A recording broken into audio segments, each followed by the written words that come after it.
2025 সালের শেষ থেকে 2026 সালের প্রথমার্ধের মধ্যে নির্বাচন হতে পারে বলে জানিয়েছেন অন্তর্বর্তী সরকারের প্রধান উপদেষ্টা। বিজয় দিবস উপলক্ষে জাতির উদ্দেশ্যে দেয়া ভাষণে এ রোডম্যাপ জানান তিনি। নির্বাচনের আগে একটি নির্ভুল ভোটার তালিকা প্রণয়নের কথাও বলেছেন ডক্টর মোহাম্মদ ইউনূস। সাইদ আরমানের রিপোর্ট। গত 5 আগস্ট ছাত্র জনতার আন্দোলনের মুখে পতন হয় আওয়ামী লীগ সরকারের। তারপর প্রায় 3 দিন দেশে কোনো কার্যকর সরকার ছিল না। ডক্টর মোহাম্মদ ইউনূসের নেতৃত্বে অন্তর্বর্তী সরকার দায়িত্ব নেয় রাষ্ট্র পরিচালনার। প্রধান উপদেষ্টা পদের কর্তব্য বৈষম্যহীন রাষ্ট্র গঠনের সংস্কারের দাবি ছিল অনেক মহল থেকে। সরকারও মানুষের সেই আকাঙ্ক্ষাকে বাস্তবে রূপ দিতে বেশ কয়েকটি কমিশন গঠন করে। তবে রাষ্ট্র মেরামতের সঙ্গে একটি সুষ্ঠু ও গ্রহণযোগ্য নির্বাচন আয়োজন করে গণতান্ত্রিক প্রক্রিয়ায় ফেরার দাবিও ছিল অনেক মহল থেকে।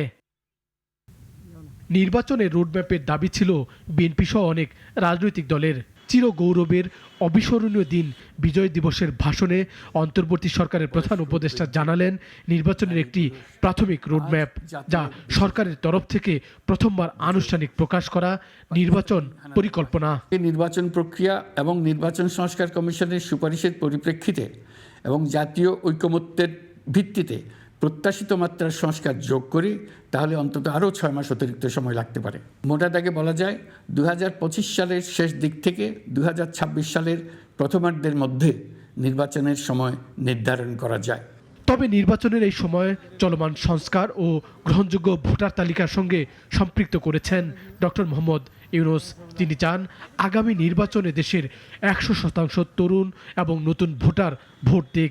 একই সঙ্গে প্রবাসীদের জন্য একটি গ্রহণযোগ্য প্রক্রিয়ার কথা চিন্তা করছে তার সরকার।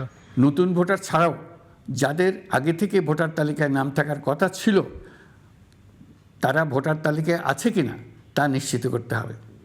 বিশেষ মনোযোগ দিয়ে ভুয়া ভোটারদেরকে তালিকা থেকে বের করে দিতে হবে। এবার আমরা প্রবাসী বাংলাদেশিদেরকে ভোট দেওয়া নিশ্চিত করতে চাই।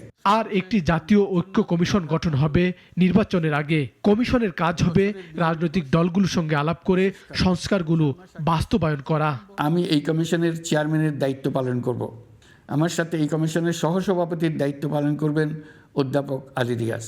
কমিশন প্রয়োজন মনে করলে নতুন সদস্য কোঅপ্ট করতে পারবে। প্রথম 6টি কমিশনের চূড়ান্ত প্রতিবেদন পাওয়ার পর আগামী মাসেই জাতীয় ঐকমত্য গঠন কমিশন তার কাজ শুরু করতে পারবে বলে আমি আশা করছি।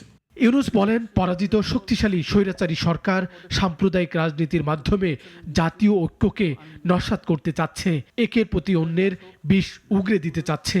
তাদের এই হীন প্রচেষ্টাকে সফল হতে না দিতে জনগণের প্রতি আহ্বান তার। একের প্রতি অন্যের বিষ উগরে দিতে চাচ্ছে, তাদের এই হীন প্রচেষ্টাকে কোনোভাবেই সফল হতে দেবেন না। সাইদ আরমান, নাগরিক, ঢাকা।